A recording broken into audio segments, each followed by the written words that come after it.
Salve pessoal!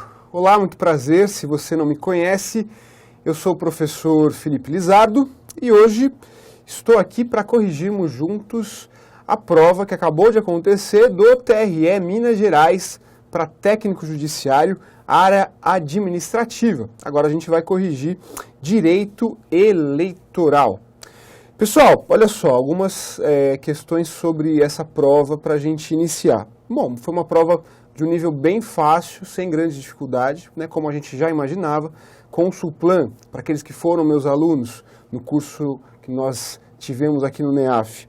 É um estilo muito parecido com a Fundação Carlos Chagas, então sem muita novidade aí para quem se preparou. Algumas questõezinhas ou outra trouxeram alguns pontos que normalmente não eram cobrados. Ao longo da correção, eu vou falar isso para vocês, beleza?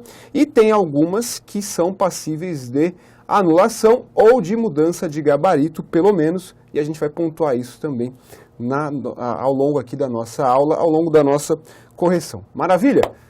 Então, muito bem, vamos aí a uma primeira questão envolvendo composição e competência dos tribunais regionais eleitorais. Olha só.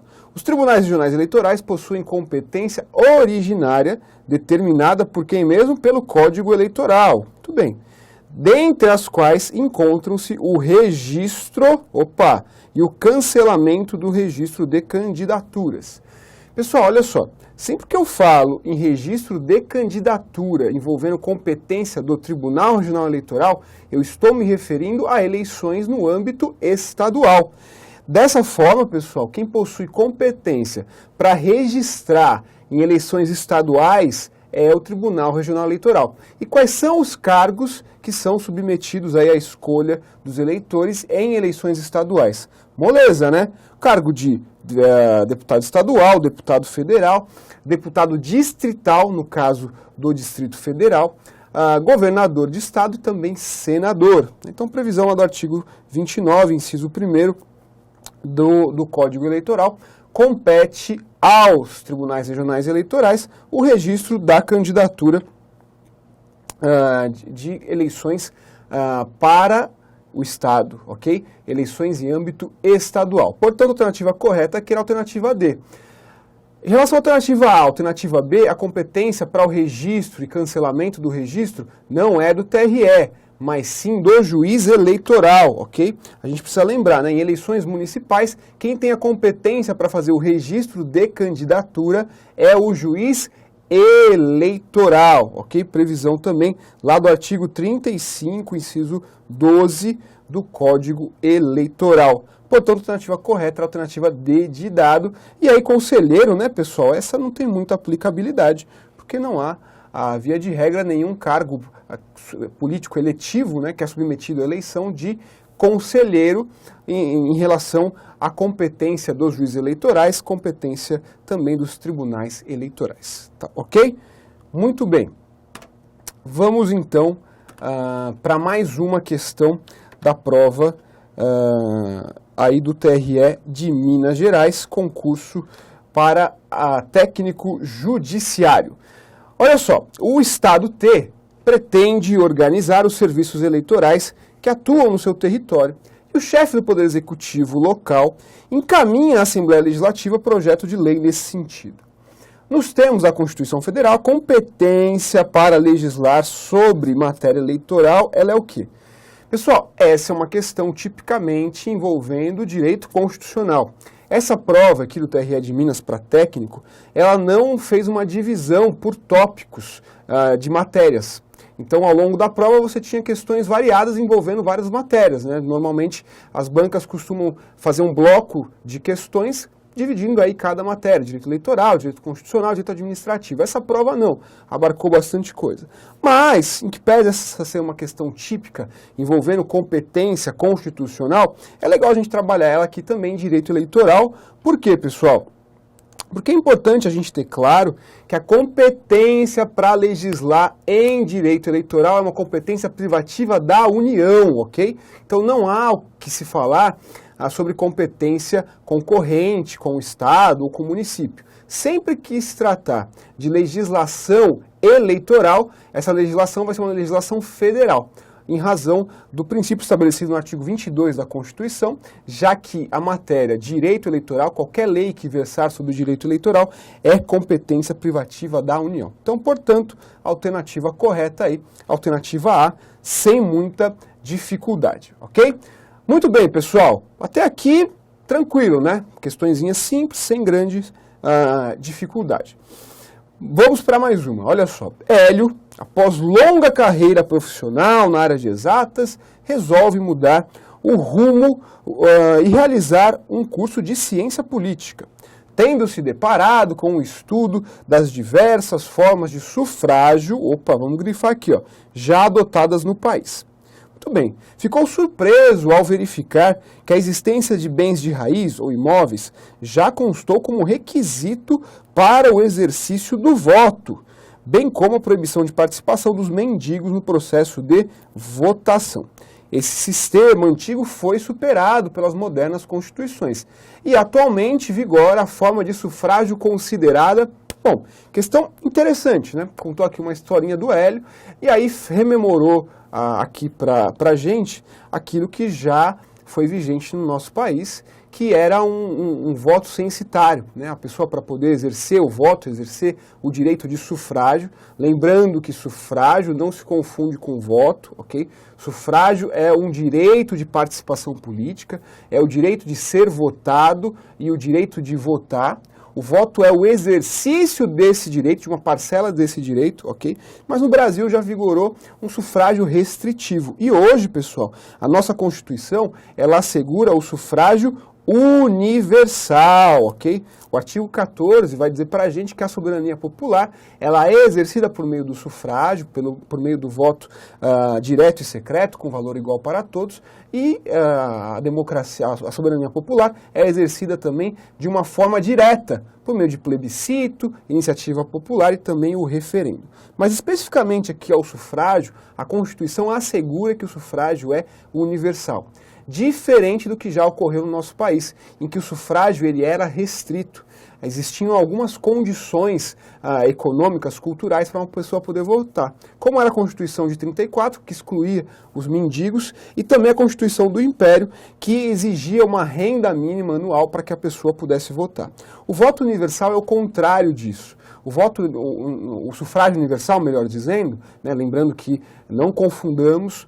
O sufrágio é uma coisa, voto é outra, em que pese a proximidade dos conceitos, são terminologias diferentes. Cuidado. Então, o sufrágio universal, como eu vinha dizendo, é uma concessão genérica da capacidade eleitoral, tanto ativa quanto passiva, tanto do direito de votar quanto do direito de ser votado.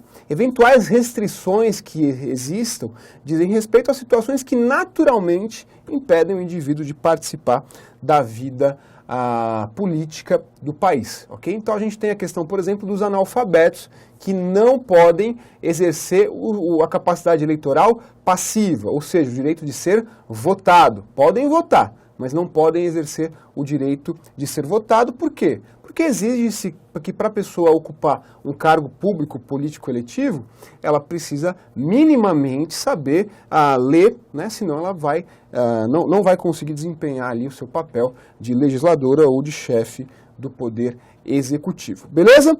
Muito bem, pessoal. Então, a alternativa correta aí, alternativa C de casa, uma questão também simples, né? Sem grande dificuldade. Vamos para mais uma questãozinha. Olha só. G é governador do estado Y e pretende candidatar-se ao Senado. Nesse caso, de acordo com as normas constantes da Constituição Federal, deverá. Pessoal, a nossa Constituição, ela traz uma série de impedimentos ao exercício da capacidade eleitoral passiva, no que toca a chefes do Poder Executivo em relação a determinadas restrições, com a finalidade de garantir aí, minimamente, a probidade para o exercício dos mandatos eletivos e impedir aquilo que a Constituição designa como o abuso do poder político e abuso do poder econômico. Então, pessoal, nesse sentido, a Constituição ela prevê expressamente que os chefes do Poder Executivo, para concorrerem a qualquer outro cargo, precisam renunciar aos respectivos mandatos nos 6 meses anteriores ao pleito. Então aqui a gente está diante de uma cláusula de inelegibilidade. Se eventualmente um chefe do Poder Executivo, o presidente da República, um governador de estado ou do Distrito Federal e também um prefeito municipal não se desincompatibilizar nos 6 meses anteriores ao pleito para concorrer a outro cargo público, ele fica inelegível para concorrer a qualquer outro cargo. A grande dúvida que os alunos sempre colocam para mim é, professor, é para qualquer outro cargo, seja no legislativo, seja no executivo, ou é só para outro cargo no executivo? Então, por exemplo, um governador de estado, ele ficaria inelegível se não se desincompatibilizasse do cargo que ele atualmente ocupa nos 6 meses anteriores ao pleito. Para senador, a resposta é positiva. E se fosse para presidente da República? Do mesmo jeito. Então, para qualquer cargo, pessoal, que não seja o próprio cargo, porque o próprio TSE e a jurisprudência dos tribunais entendem que, e a Constituição assegura isso, que não se exige a desincompatibilização para concorrer à reeleição, ok? Então, para concorrer a qualquer outro cargo público, seja no executivo, seja no legislativo, é obrigatória a desincompatibilização por meio da renúncia, ok, do respectivo mandato nos 6 meses anteriores ao pleito. Essa cláusula aqui de inelegibilidade é aplicável exclusivamente aos chefes do Poder Executivo. Não se aplica ao deputado federal, ao senador e ao deputado estadual também e aos vereadores, ok? Exclusivamente aos chefes do Poder Executivo. Dessa forma, a alternativa correta aí era a alternativa D. Nesse caso, o GE, que é governador de estado, quer se candidatar ao Senado, ele vai precisar renunciar ao mandato 6 meses antes do pleito, sob pena de ficar inelegível e não poder concorrer ao cargo de senador. Beleza? Agora, e se fosse para concorrer a uma reeleição? Aí beleza, ele não precisaria se desincompatibilizar, não precisaria sair do cargo, renunciar ao cargo, ok? Lembrando, né, que no sistema brasileiro admite-se uma única reeleição. A pessoa pode ser reeleita para cargos do Poder Executivo uma única vez, ok? Muito bem, vamos então para mais outra questãozinha aí envolvendo direito eleitoral. Olha só. Na composição dos tribunais regionais eleitorais são designados magistrados originários da Justiça Federal Comum. Pessoal, na boa, né? Essa questãozinha aqui eu achei de um nível bastante simples, né? Qualquer pessoa aí que minimamente, nem precisa ter estudado tanto assim, ia conseguir acertar essa questão, porque foi quase uma questão dada aí pela banca examinadora. Mas diz assim a questão. Na composição dos TRE são designados magistrados originários da Justiça Federal Comum, que podem ser juízes que integram os tribunais regionais federais nos locais da sede desses órgãos ou juízes de primeiro grau. Em qualquer situação, o Poder Judiciário responsável pela escolha do magistrado federal a integrar a Corte Eleitoral será. Pessoal, moleza, né? Por óbvio que é o TRF, ok? O único detalhe dessa questão aqui, que nem foi o objeto em si, é entender que na composição dos tribunais eu tenho necessariamente um juiz federal ou um desembargador federal. Vai depender se na localidade, na sede do TRE, existe também a sede de um tribunal regional federal. Lembrando que atualmente nós temos apenas 5 tribunais regionais federais no nosso país. Nós temos a divisão aí em seções judiciárias, mas são 5 regiões, ok? Cada tribunal regional federal é responsável por 5 regiões e essas regiões abarcam mais de um estado. No caso dos TREs é diferente. A gente tem um tribunal regional eleitoral por estado, são 27 no total, incluindo o Distrito Federal. Então existem estados, como é o caso de Minas Gerais, em que a sede do TRF respectivo não coincide com o estado, ok? E aí nesse caso vai ser designado não um desembargador federal, mas sim um juiz federal que atue na circunscrição, ok? Lembrando, né, que a composição dos TREs, os TREs são compostos, olha aí minhas mãos, por 7 juízes, ok? 2 são oriundos da classe dos desembargadores da Justiça Estadual, 2 são juízes de direito indicados e escolhidos pelo Tribunal de Justiça, 1 é um juiz federal ou um desembargador federal indicado pelo respectivo Tribunal Regional Federal e nós temos ainda 2 advogados, né? 2 juízes da classe dos advogados de notável saber jurídico e idoneidade moral. Ok, pessoal? Muito bem, alternativa correta, então, dessa questão, aí a alternativa A, sem muita dificuldade. Vamos embora para mais uma? vamos lá, olha só. A Justiça Eleitoral tem uma peculiar organização no texto constitucional federal. Sendo uma das ramificações da Justiça da União, embora os tribunais regionais eleitorais tenham coordenação realizada por magistrados que têm origem na Justiça do Estado e compõem a presidência e vice-presidência desses órgãos. Nos termos da Constituição Federal, são considerados órgãos da Justiça Eleitoral. Pessoal, a questão é super simples, sem grande dificuldade, mas o início dela ela traz pontos interessantes sobre a Justiça Eleitoral e é importante que a gente entenda e conheça isso até para outras provas. Olha só, de fato, a Justiça Eleitoral ela é um dos ramos do Poder Judiciário da União, ok? Ao lado da Justiça Federal, ao lado da Justiça do Trabalho, ao lado da Justiça Militar, a Justiça Eleitoral, ela compõe um ramo especial do Poder Judiciário da União, ok? Ela é uma justiça especializada. Por isso que os servidores da Justiça Eleitoral, você que está estudando aí para os tribunais eleitorais, assim como eu hoje sou analista judiciário do TRE São Paulo, já fui técnico, depois passei para o concurso de analista. Esse mês, inclusive, que eu estou gravando esse vídeo, eu estou completando 12 anos de Justiça Eleitoral, entrei no tribunal com 19 anos, né? Durante toda a minha vida profissional eu atuo perante o TRE, e por isso que eu sou o servidor público federal, ok? Qualquer funcionário, qualquer servidor do Tribunal Regional Eleitoral é um servidor público federal por conta dessa peculiaridade da Justiça Eleitoral de ser um órgão federal. Mas tem um detalhe, e a questão falou muito bem sobre isso, que a coordenação, a chefia da Justiça Eleitoral, no caso dos tribunais regionais, ela é exercida por magistrados que têm origem na Justiça do Estado, ok? Por quê? Porque na composição dos tribunais, lembrando que são 7 os membros dos tribunais regionais eleitorais, 2 deles são desembargadores da Justiça Estadual. E necessariamente a presidência e a vice-presidência dos tribunais eleitorais, dos tribunais regionais eleitorais, deve recair sobre um juiz membro da classe dos desembargadores. Por isso que é estranho, né, essa composição da Justiça Eleitoral. Você tem uma justiça que é federal, mas que ela é presidida por um servidor, um juiz desembargador da Justiça Estadual. E é assim também em relação ao primeiro grau, já que os juízes eleitorais são juízes oriundos da classe da magistratura estadual, são juízes da justiça comum, ok? Então a gente tem um verdadeiro Frankenstein jurídico, né, que é a Justiça Eleitoral. Recentemente a gente teve uma proposta de emenda constitucional passando os juízes eleitorais e modificando a composição dos tribunais regionais eleitorais de forma a que isso ficaria na mão da Justiça Federal, né?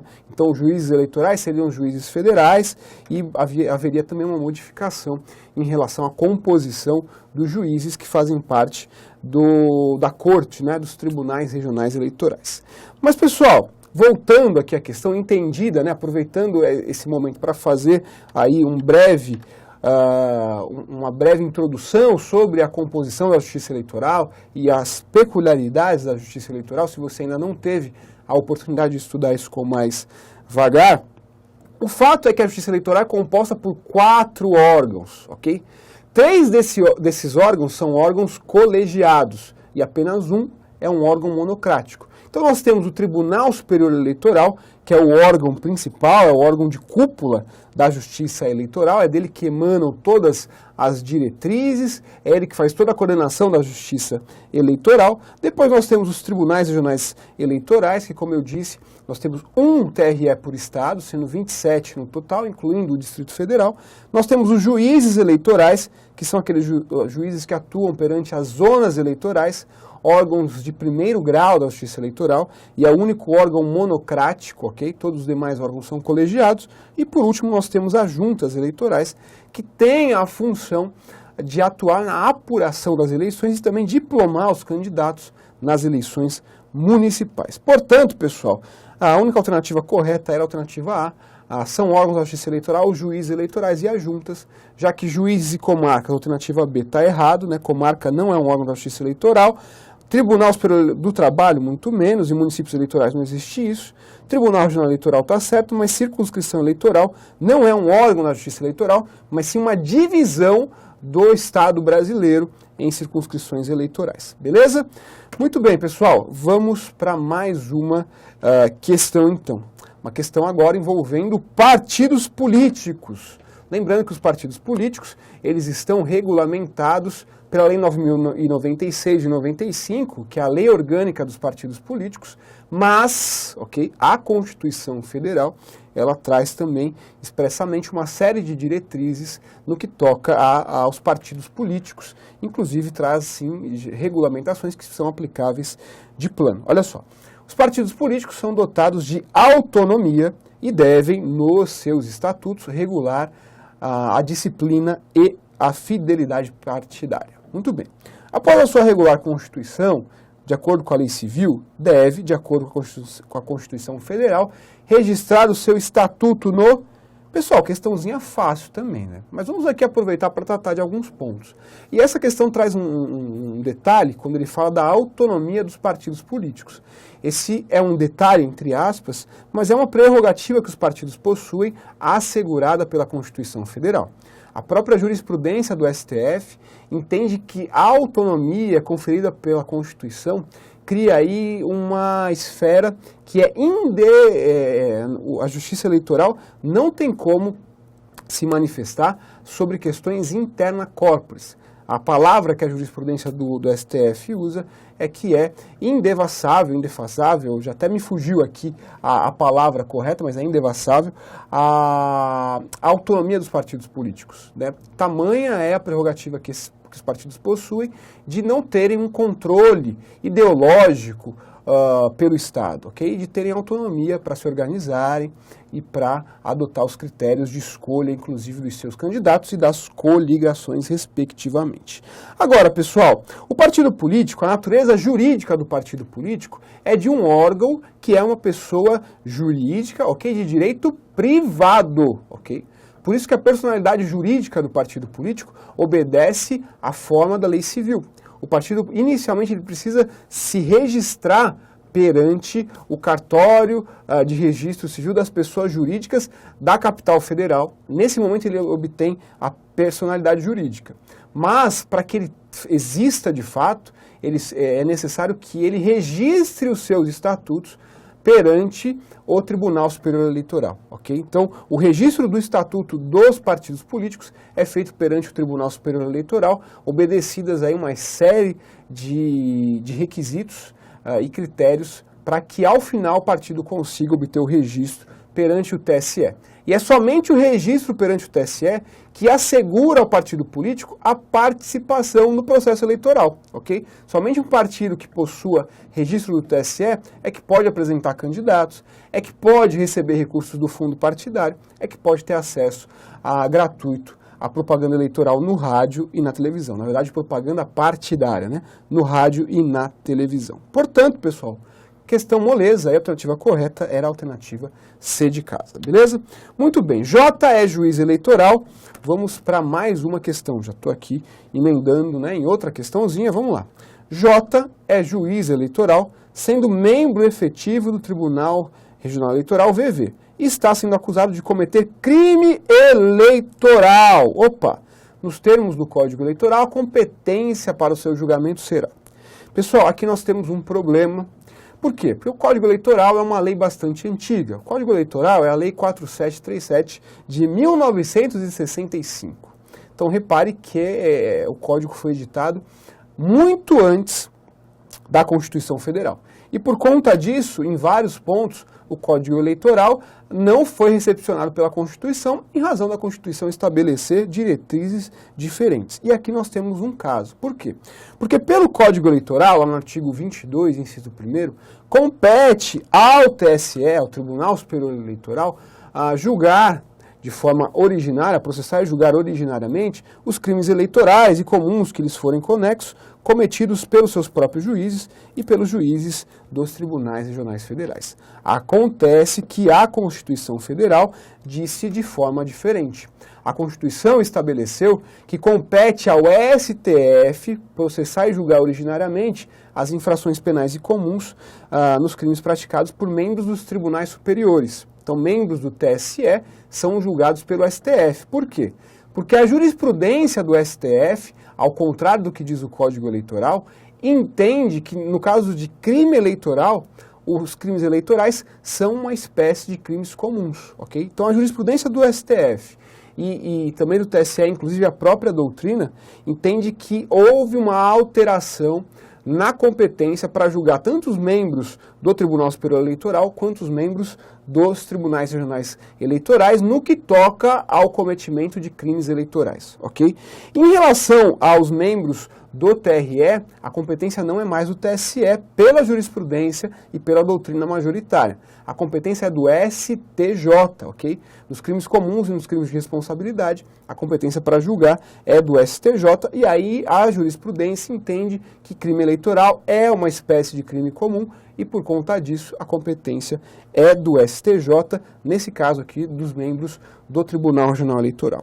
Acontece que o gabarito oficial aí da Consulplan trouxe como questão correta a alternativa B. Aplicou a literalidade do Código Eleitoral.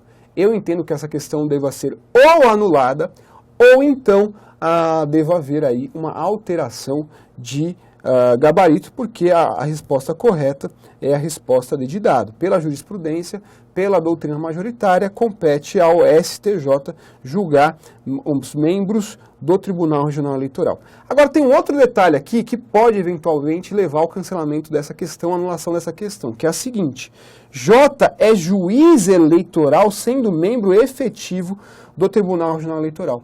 Pessoal, juiz eleitoral não é membro de TRE. Juiz de direito, sim, é membro de TRE, ok? Então tem um erro que pode ser um erro simples, um erro terminológico, mas que eventualmente pode levar à anulação, inclusive, dessa questão, já que juiz eleitoral não pode ser membro de Tribunal Regional Eleitoral. Em que pese um juiz eleitoral ser um membro da magistratura estadual, para ele poder ser nomeado membro do Tribunal Regional Eleitoral, tem que sair da sua função de juiz eleitoral, caso eventualmente exerça. Porque não há na composição dos TREs a previsão de que juiz eleitoral seja membro do Tribunal Regional Eleitoral. Claro que isso é um detalhe, não necessariamente a banca vai dar provimento a um recurso que seja interposto nesse sentido, ok? Mas, de fato, que a jurisprudência e a doutrina majoritária entende que a competência aqui nesse caso para julgar crime eleitoral praticado por membro do TRE é do STJ e não mais do TSE, ok? Muito bem.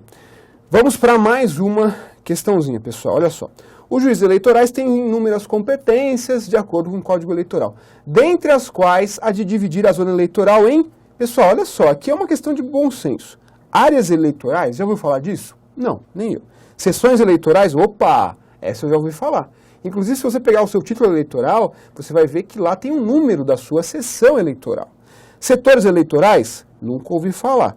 Circunscrição eleitoral, isso aqui eu já ouvi falar. Mas circunscrição eleitoral, meus amigos, é o Estado, ok? Pega-se o Brasil como um todo e divide-se em circunscrições eleitorais que correspondem a cada um dos estados da federação. Portanto, moleza, a alternativa correta era a alternativa relativa aí às sessões eleitorais. O juiz eleitoral divide os eleitores da zona eleitoral em sessões eleitorais, ok? Essas sessões eleitorais, elas correspondem a uma mesa receptora de voto, ok? Cada sala lá da escola que você vai votar é uma sessão eleitoral. Perante as sessões eleitorais atuam mesários, ok? Que fazem parte da mesa receptora de votos. Existe inclusive um número mínimo e um número máximo de eleitores que podem fazer parte das sessões eleitorais. Isso varia inclusive de acordo com a localidade, se a sessão está localizada em uma capital de estado ou nos demais municípios, ok? A alternativa correta aí, portanto, era a alternativa B de bola.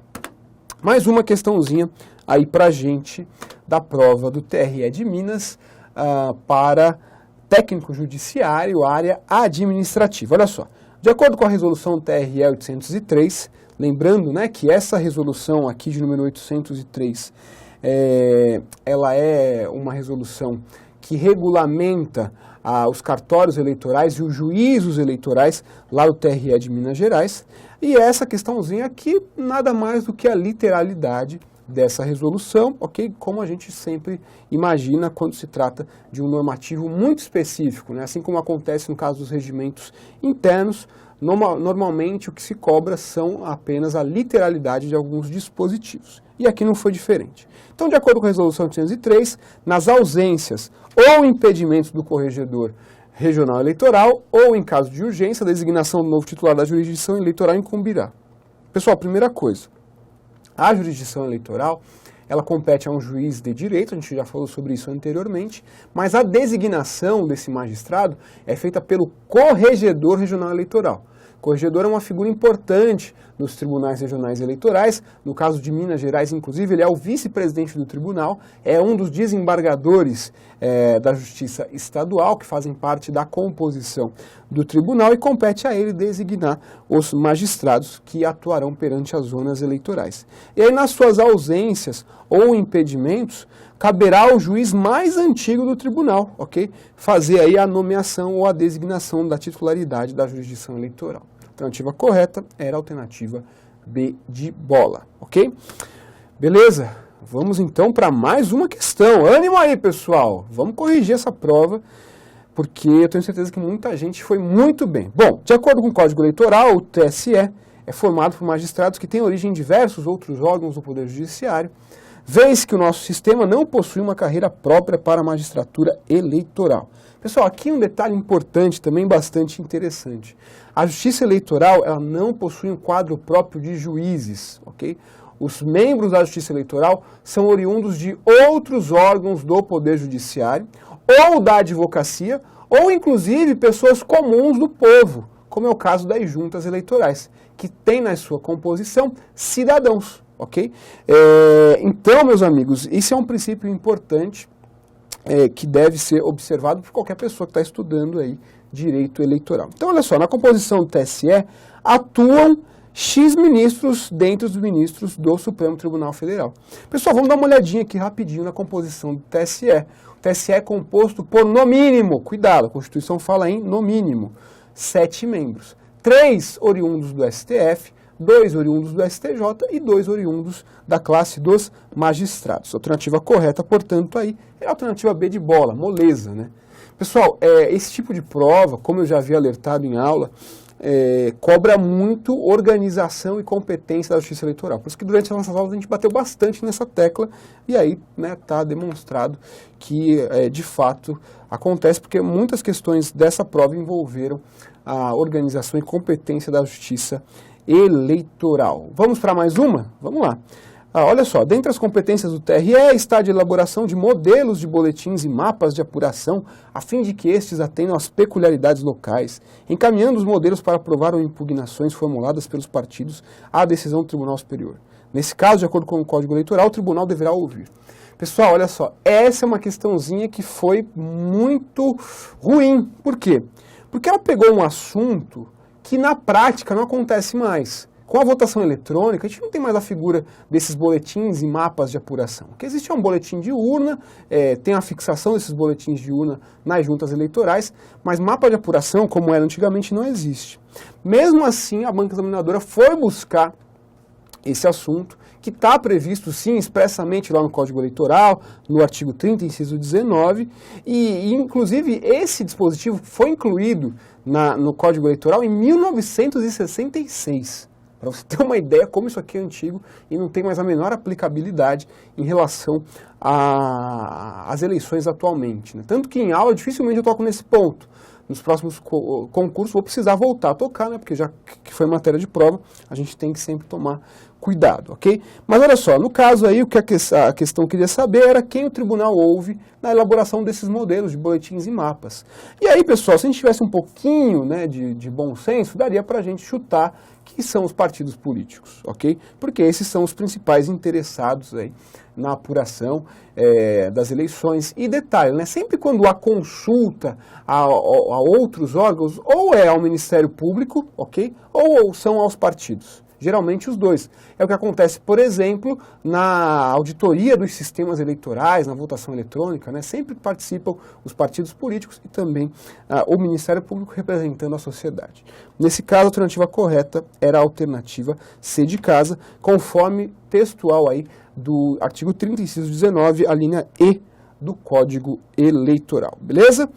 Mais uma, pessoal, olha só, agora uma questão envolvendo a resolução 21538, questãozinha também simples, sem maiores dificuldades.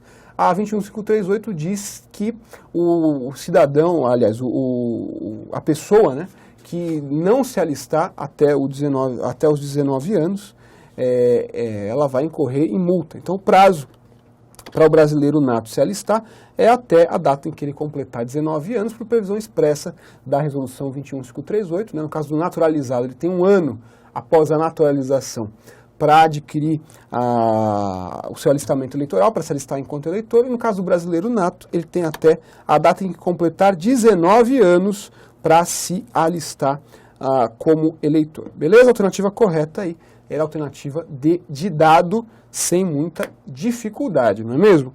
Muito bem, pessoal, mais uma, olha só. De acordo com a resolução número 803 do TRE Mineiro, cada uma das zonas eleitorais contará com um chefe de cartório a ser indicado pelo juiz eleitoral e designado por... Pessoal, assim como os juízes eleitorais são designados pelo corregedor regional eleitoral, acontece a mesma coisa em relação aos chefes de cartório, ok? Eles também são designados pelo corregedor regional eleitoral, previsão expressa do artigo 26 da resolução 803 lá do TSE, ok? Mais uma, pessoal, vamos lá então para mais outra.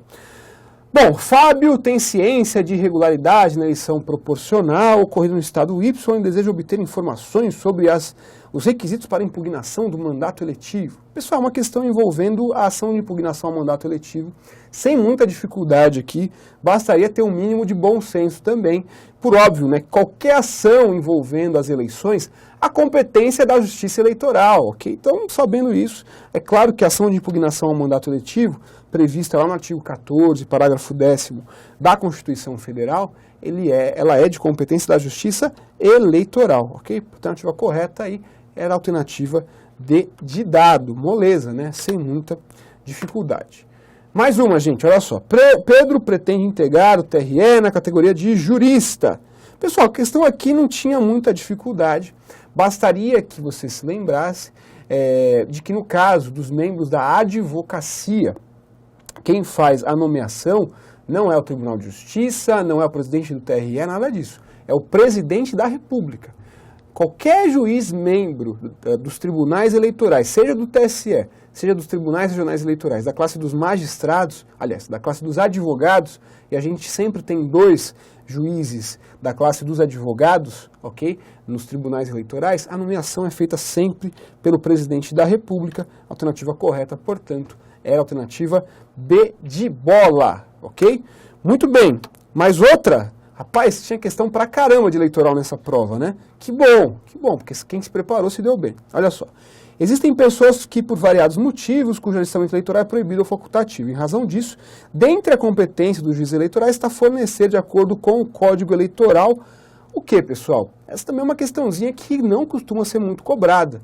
Eu confesso que quando eu bati o olho nessa questão, eu sabia que era certificado de isenção, mas na hora de fundamentar aqui para vocês as respostas, eu até tive dificuldade de lembrar onde é que estava isso. Se isso estava na 21538, se estava na própria Constituição, mas de fato tem lá no Código Eleitoral, dentre as competências dos juízes eleitorais, a previsão de que ele deve fornecer àqueles que não votaram por motivo justificado ou aos não alistados, por dispensados do alistamento, um certificado que os isente das sanções legais. Aqui é legal a gente lembrar que existem pessoas que não podem se alistar eleitoralmente e existem pessoas cujo alistamento e o voto é facultativo. Então, no caso dos analfabetos, dos maiores de 70 anos, dos maiores de 16 e menores de 18 anos, o voto para eles é facultativo.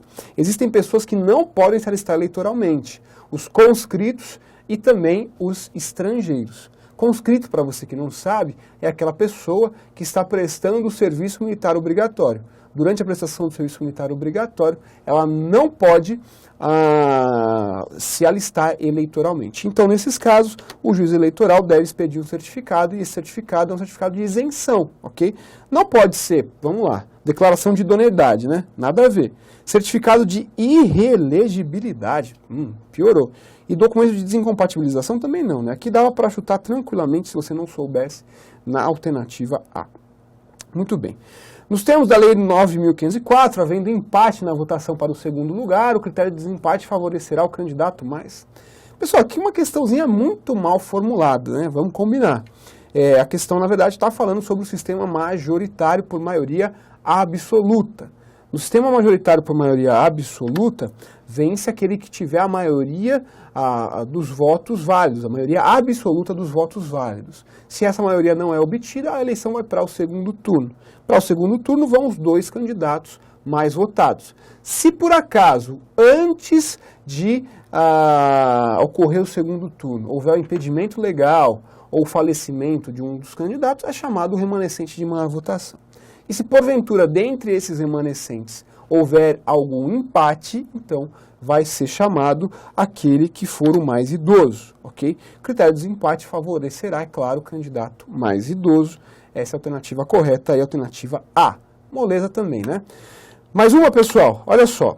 A votação e a totalização dos votos serão feitas por sistema eletrônico de votação. Pessoal, quando eu vi no edital desse concurso aqui, que caía alguns poucos pontos da Lei 9.504, um desses pontos era o sistema eletrônico de votação, esse detalhezinho eu sabia que ia cair. Né? Tanto que eu bati bastante aqui durante as nossas aulas, no dia D, nas revisões que fizemos, a gente tocou bastante nesse assunto aqui, porque sempre que sistema eletrônico de votação é cobrado, esse artigo da Lei 9.504, que trata sobre o que acontece quando o voto ele não é conferido, né, a numeração não é dada para um candidato validamente inscrito, o que acontece com ele. Então vamos ler essa questão para a gente entender melhor esse dispositivo. Bom, a votação e a totalização dos votos serão feitos por sistema eletrônico. Na votação para as eleições proporcionais, os votos em que não seja possível a identificação do candidato, de acordo com a Lei 9.504, serão computados para o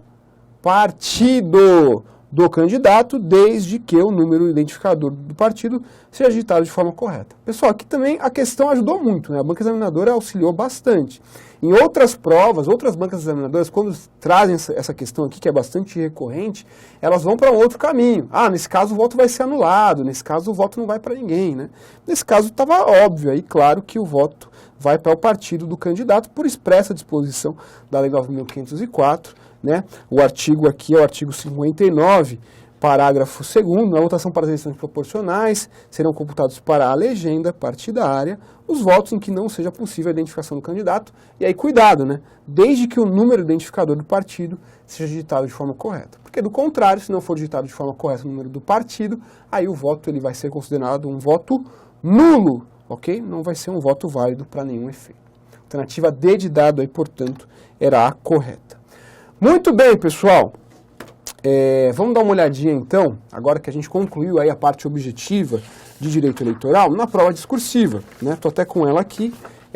E para quem foi nosso aluno aqui no NEAF, fez o dia D, se deu muito bem, porque quem fez o dia D conosco se recorda que um dos pontos que nós colocamos, eu separei 10 questões, elaborei 10 questões para o pessoal fazer e a gente corrigir juntos, e uma delas foi precisamente juntas eleitorais. Eu até coloquei aqui a minha questão lá no dia D, né? Eu contei uma historinha, órgãos colegiados de primeira instância da Justiça Eleitoral possuem existência efêmera e competência relacionada à apuração das eleições nas zonas eleitorais sob sua circunscrição. Aí eu perguntava para o pessoal, a qual órgão da Justiça Eleitoral o texto acima se refere, qual a composição desse órgão, quais os impedimentos devem ser observados e quais as competências atribuídas a esse órgão.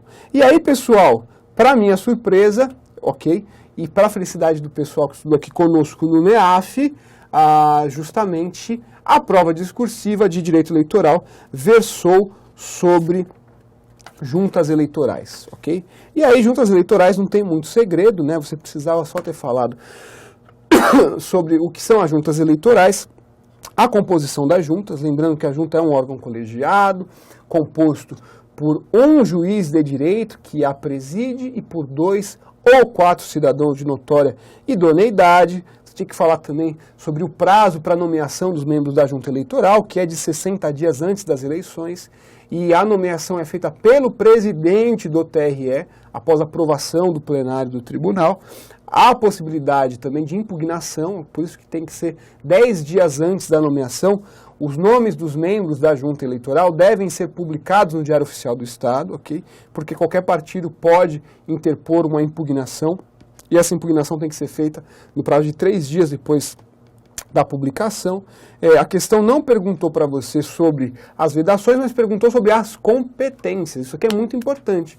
Competência da junta eleitoral, ela é bastante importante, é muito cobrada em concurso, né? E aí você precisava lembrar que a competência da junta está relacionada a duas situações primordiais. A primeira delas é a apuração das eleições. A junta eleitoral tem a finalidade de apurar, no prazo de 10 dias, as eleições realizadas no âmbito das zonas eleitorais sobre a sua jurisdição. As juntas também resolvem as impugnações e demais incidentes verificados por ocasião dos trabalhos de contagem e de apuração. Cuidado aqui, ok? Porque a competência para se manifestar sobre impugnações durante a votação é do juiz eleitoral, ok? Não da junta eleitoral. E expedir boletins de apuração e expedir os diplomas. Essa também é uma competência importantíssima da junta eleitoral, expedir os diplomas aos eleitos para os cargos municipais, ok? Então, pessoal, para quem fez conosco aí o dia D, eu sei que ficou feliz, né? No momento, logo depois da prova, muita gente mandou agradecimentos lá no Facebook. E é isso que a gente tinha para comentar dessa prova do TRE de Minas, no que toca ao direito eleitoral. Espero que você tenha ido bem. E fica aqui as nossas dicas, né? Continue estudando, a gente tem logo outros tribunais, aqui em São Paulo, TRE São Paulo em 2016 logo deve abrir, então muito em breve, eu sei que o pessoal está ansioso, mas muito em breve o NEAF vai ter sim um curso extensivo preparatório para o TRE de São Paulo. Então você que eventualmente não foi tão bem nesse TRE de Minas, a gente tem agora um período bem grande para trabalhar com calma para o TRE de São Paulo. Eu tenho certeza que a gente pode fazer um excelente trabalho, assim como nós fizemos no último concurso aqui de 2012. E hoje eu tenho a grata satisfação de trabalhar com um monte, mas é um monte mesmo, de colegas que foram meus alunos. Ok? Eu espero que isso possa acontecer também. E desejo a todos bons estudos, Deus abençoe os seus caminhos, até uma próxima oportunidade.